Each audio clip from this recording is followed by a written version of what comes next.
रामराम विद्यार्थी मित्रांनो, सकाळी मी तुम्हाला एक प्रश्न विचारला होता आणि तुम्ही भरपूर जणांनी त्यावरती उत्तर दिले।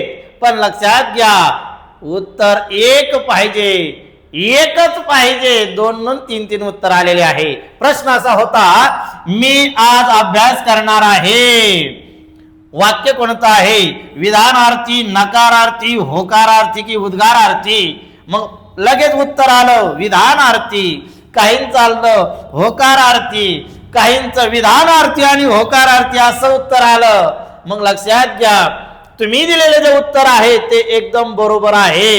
पण या ठिकाणी एक लक्षात घ्यायचं काय, तर मी आज अभ्यास करणार आहे या वाक्याचं उत्तर आपल्याला द्यायचं आहे विधानार्थी। का द्यायचं? तर हे विधान आहे आणि ते होकारार्थी सुद्धा आहे। मग आपल्याला उत्तर एकच पाहिजे, कोणतं? विधानार्थी। तर का द्यायचं विधानार्थी?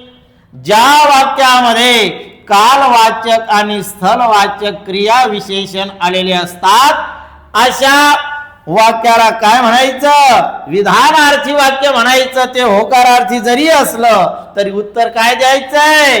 विधानार्थी। समजलंय?